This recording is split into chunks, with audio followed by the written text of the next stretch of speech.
ECOWAS closely monitoring situation in Niger Republic after news of presidential guards blocking presidential palace with reports of President Mohamed Bazoum being held inside. Kenyan President William Ruto says he's ready to meet opposition leader Raila Odinga amid recent unrest in the country. Plus, 49 African countries set and ready to attend the second Russia-Africa Summit, holding in St. Petersburg from Thursday to Friday.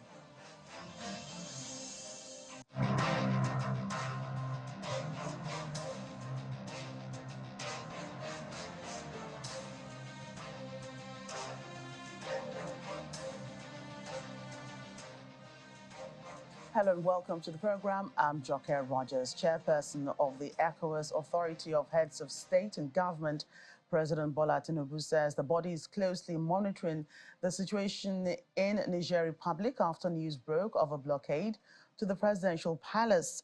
In a statement released by the organization, the ECOWAS leadership says it will not accept any action that impedes the smooth functioning of legitimate authorities in Niger or any part of West Africa, and will do everything within its powers to ensure democracy is firmly planted, nurtured, well-rooted and thrives in the region. It further states that ECOWAS and all lovers of democracy around the world will not tolerate any situation that incapacitates the democratically elected government of the country.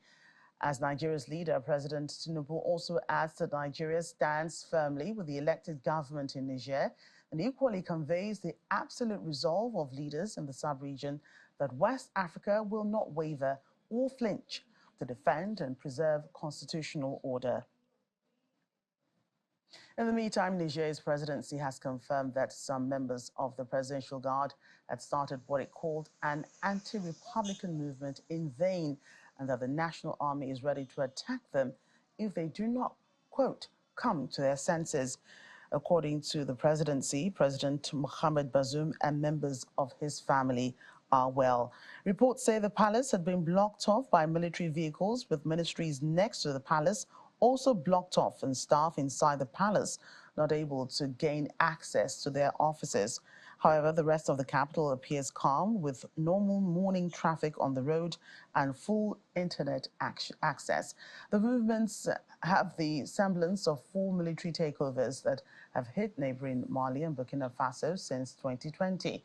Back in 2021, there was a thwarted coup attempt in Niger in March, when a military unit tried to seize the presidential palace days before President Bazoum was due to be sworn in.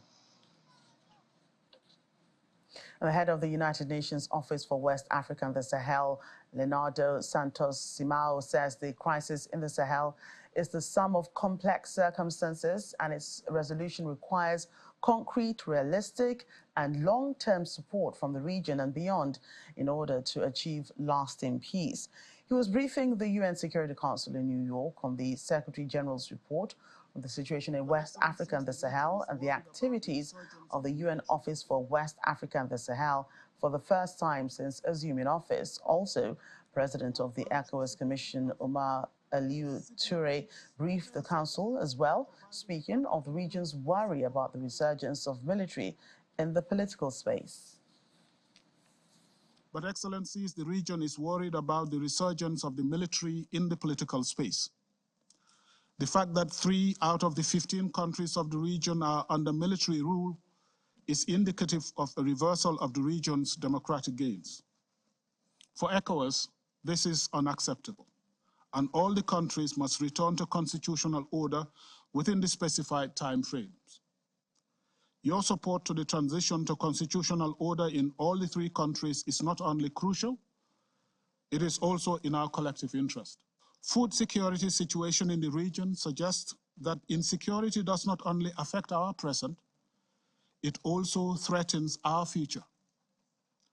Our assessments have indicated that nearly 30 million people are in need of food assistance. In the absence of adequate response, the number of people needing food assistance will increase from 30 million to 42 million by the end of next month.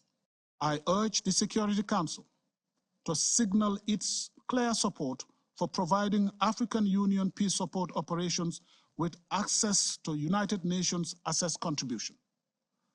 This would represent a concrete demonstration that the Council stands ready to break new grounds and address a critical gap in the international peace and security architecture, as well as a strong reaffirmation of the willingness of the Council to stem the scourge of armed conflict on the African continent. Elsewhere, Kenya's President William Ruto says he's ready to meet opposition leader Raila Odinga amid the recent cost of living protests. In a tweet, President Ruto said he's available to meet one-on-one with Mr. Odinga anytime at his convenience. This comes after Mr. Odinga held a media briefing claiming that Mr. Ruto has snubbed an offer by the Tanzanian president to mediate between the government and the opposition. Mr. Odinga has condemned the police for their brutal actions against protesters and has called for vigils on Wednesday in honor of the dozens of people killed. Mr. Odinga has been leading them to push the government to lower taxes and ease other price hikes. Let's get more of this. Joining me now is Mariama Diallo, VOA Nairobi Bureau Chief. For more on this, hello, Mariama. Hello there, Joke. Thanks for having me today. Yes, so President Ruto has offered to meet with Mr. Raila Odinga. Do we have a response yet from the opposition leader? What has been his comments on this? Yes, indeed. I actually, just before coming on the air, I did get a response from his communication team. And what they wrote to me, I'm just reading it right here on my phone, that said that Raila's position is that he is ready to meet Ruto, President Ruto, should he get a proper invitation, and when Ruto is disabused of the notion that Azimio has no interest in having a share of Kenya Kwanza government. In the current circumstances, the message says, Raila does not believe the tweet represents a proper and genuine invitation to dialogue. He thinks the tweet is a demonstration of Ruto's belief that there is no crisis worth talking about. So there you have it. That's basically the response that we are hearing from the Odinga side. Although I have to tell you, I was at that presser yesterday. I am the one who asked the question to him that said, if President Ruto basically extended a hand, extended an invitation for him to sit down for talks without preconditions, would he do it? He had said yes. He had said that it was President Ruto who had not been responsive. That's when he talked about the fact that other, outside interventions had happened, including the president of Tanzania who had come to help with the crisis. But at the time, he said that it was on the side of President Ruto who was not willing to sit down and discuss. But at this point, now he's saying that this is not a proper invitation, which also could be legitimate, depending on how you look at it. So we'll see what happens.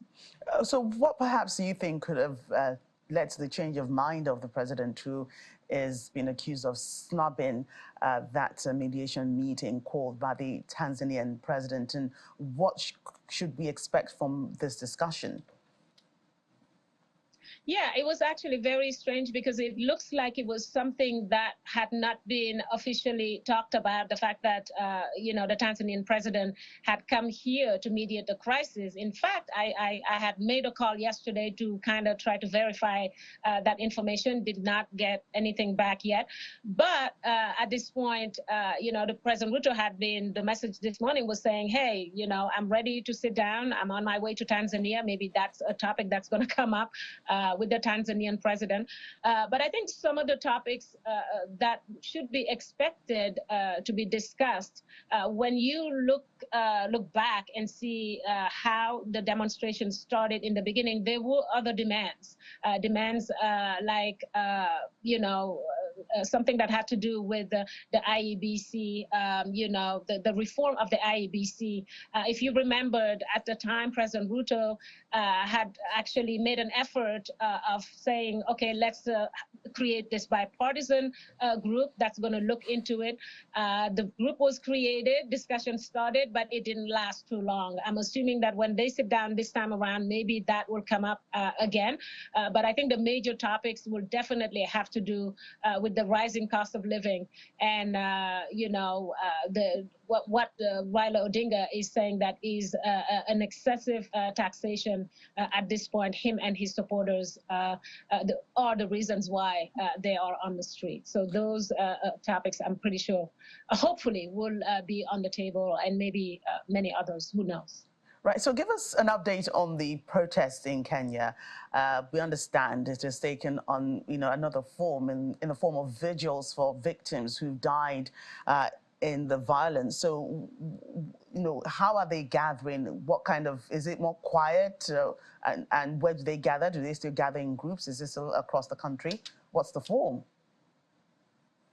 Well, that's what he said yesterday. When we asked him the questions why the planned demonstrations today were not going to take place, he had indicated that he was not going to be doing it this time around because in honor, basically, of the victims, the people who died, during the past few months, and also people who were injured, people who have been arrested.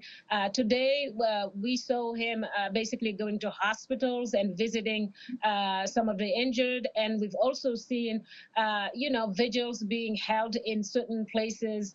I'm not sure if it's across the country, but I've certainly seen in a few places that vigils, have been taking place. And basically, when he's visited these hospitals, he's been accompanied with some of his, some of the leaders in his group, including, people like, Mr. Sifuna and other people. So definitely, that's what he's been doing today. And from the presser yesterday, we didn't have any indication. He did not give a date as to when the protests will resume. He had just said that he's taking a break today, for prayers and in honor of the ones who had passed away, and the injured and the arrested and all those people. Basically. Right, Mariam, I you know that Mr. Odinga did criticize the police for their brutality, and part of the reason why the vigil is being held to honor those who have died and those who have been injured. But are the police still keeping a close eye on things, even though there's less violence and there's less of protesting and more of sober reflection and honoring people affected? Well, I mean, I would assume so at this point. Usually you see a very high police presence when there are protests. Obviously, yesterday after our presser, they came up with a statement as well because, Mr. Odinga had very, very harsh words that he used towards the police and, had talked about the brutality that him and his supporters have felt during the protest. And I think right after that, I remember, yesterday I had contacted the government side and, Ruto's press people who had sent me to the Interior Department, who came up later with a statement also making their case that you had almost, I think, 900 police officers, nearly 900, 850, I believe, who had been injured during these protests. I think one of them had died. They've also talked about hundreds and hundreds of businesses that have been burned or looted. And, so on their side also, they've been talking about the fact that, they're trying to, I don't know if it's defending themselves or also saying the thing that they're doing to protect the country, because that's what they're here for. If they see that there's a certain chaos, there's looting, there's this and that, that's what they're here for. So the accusations are basically going, it's towards each other, basically. Right, Mariama, thank you for an update on that situation in Kenya. Thank you very much for having me today. Welcome back. Russia's second-largest city, St. Petersburg, will host the second Russia-Africa Summit starting Thursday, July 27th to Friday, the 28th. The Kremlin has confirmed the participation of 49 African countries and several leaders, including South African President Cyril Ramaphosa, is built to attend. The summit is expected to see various agreements signed, with President Vladimir Putin expected to hold intensive one-on-one talks with individual African leaders on trade and security to grain supplies.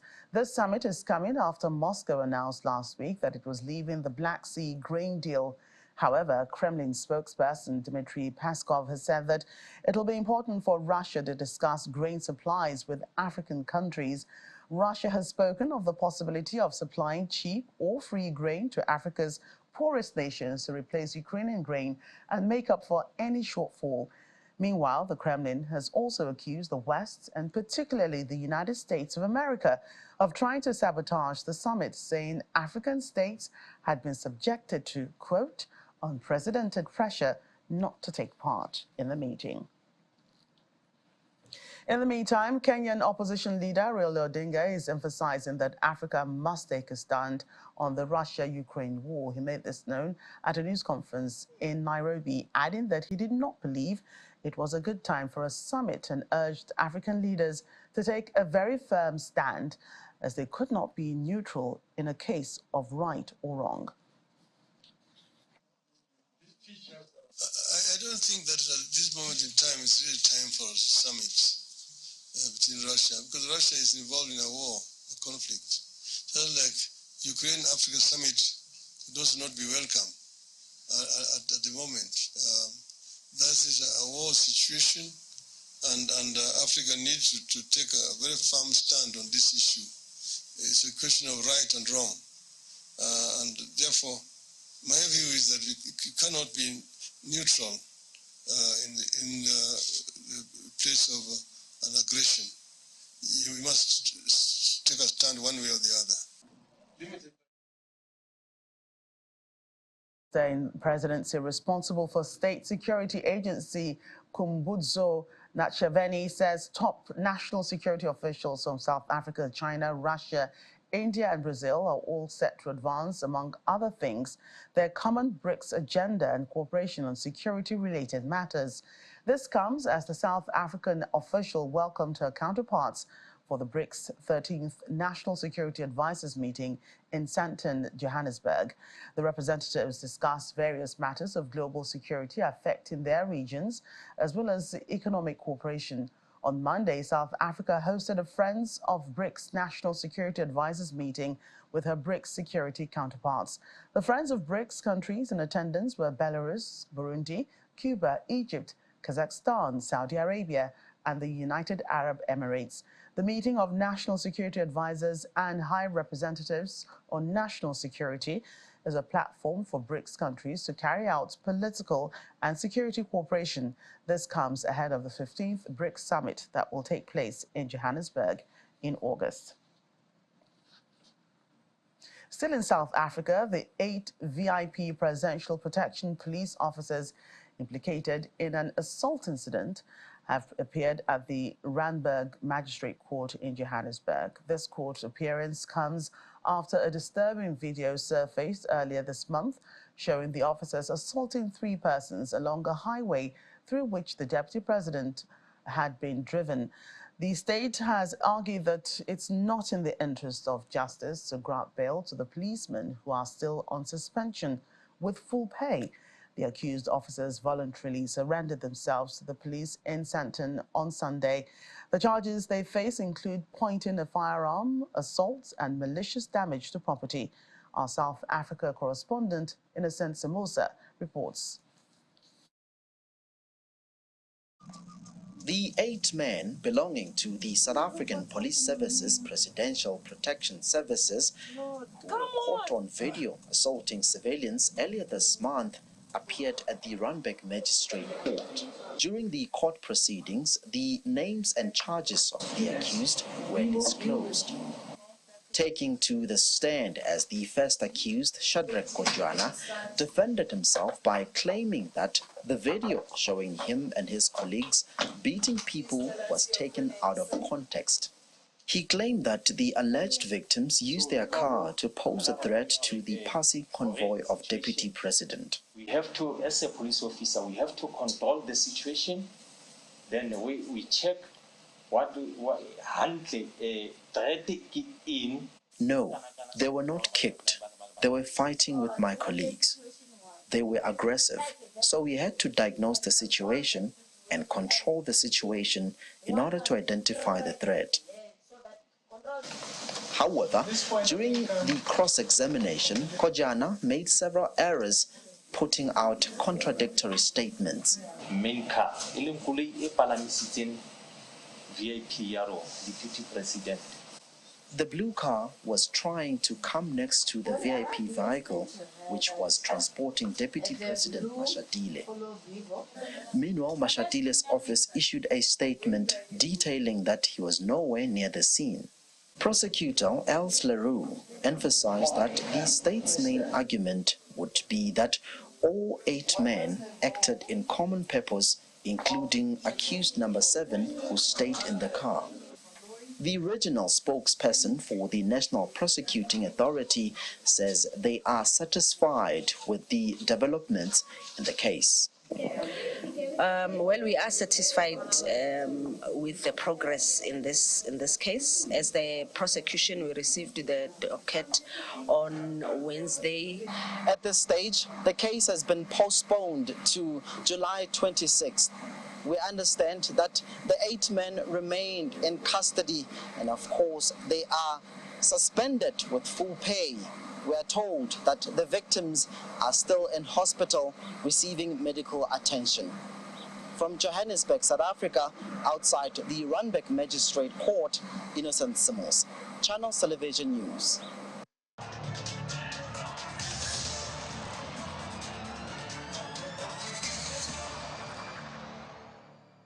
A Sudanese pro-democracy bloc is calling for an end to the conflict in the country and rejects the presence of multiple armies in Sudan. Speaking to reporters in the Egyptian capital of Cairo, the bloc, known as the Forces for the Declaration of Freedom and Change, outlined their desire for a solution that will end the conflict and would lead to the creation of a Sudanese state free from wars and the building of armed forces that serve the Sudanese people based on principles and values. Although the bloc did not object to the entry of forces from East Africa and the international community into the country to monitor any ceasefire and an end to the fighting, executive member Yasser Arman stresses that the forces should not occupy Sudan. Sudan has plunged into chaos since mid-April when months-long tensions between the military and its rival, the paramilitary Rapid Support Forces, exploded into open fighting in the capital and elsewhere across the northeastern African nation.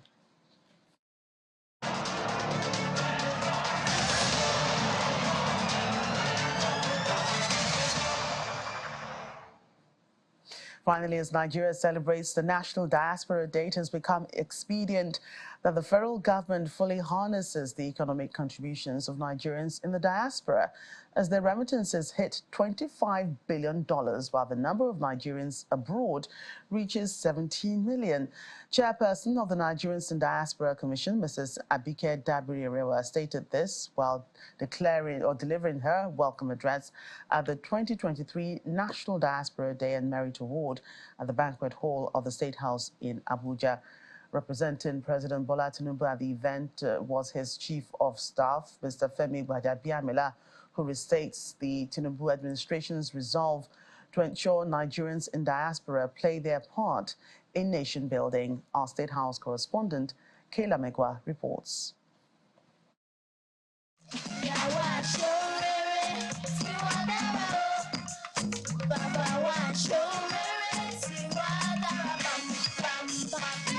Ten-year-old Christiana Igbokwe, granddaughter of Nigerian music legend Christy Essien Igbokwe, kicks off the 2023 National Diaspora Day with a familiar tune, filling guests seated at the banquet hall of the State House in Abuja with nostalgia.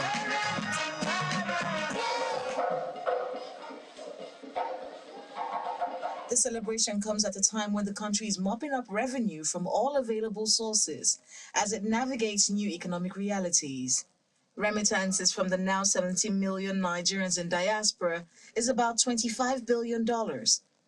And for the Nigerians in Diaspora Commission, despite this progress, the Commission is still facing avoidable challenges. We still need a befitting office accommodation. With all we do, we still don't have a space to call our own. So, Mr. President, sir, we hope that we will get a befitting office accommodation. Everybody say amen. Then we may need to review the NIDCOM Act to make the board a bit more smarter and sustaining funding mechanism for activities. Conversations and panel discussions were on consolidating diaspora engagement for national development, as well as the challenges and prospects faced by Nigerian immigrants in the political space. The economic benefit of engagement with diaspora is very important. It has been mentioned severally today how the diaspora remittance is all about, about $26–25 billion on a yearly basis, and that can help to grow our industry back home. For President Bola Tinubu, represented at the event by his Chief of Staff, Mr. Femi Gbajabiamila, the diaspora is not just a resource to be tapped, but a necessary partner in nation building. This new democratically elected government is a diaspora-friendly one, which will provide an enabling platform. It will provide an enabling platform for effective policies for the diaspora with a view to galvanizing support for the new administration and concretizing our democracy, setting an excellent example for other African countries to follow.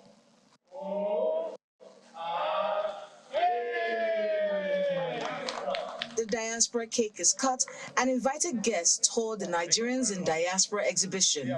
Remittances of over $20 billion from over 17 million Nigerians in diaspora. That's a lot of resources that have to be tapped very carefully. And the present administration has made it clear that they intend to mop up as many sources of revenue as possible to show up Nigeria's economic base.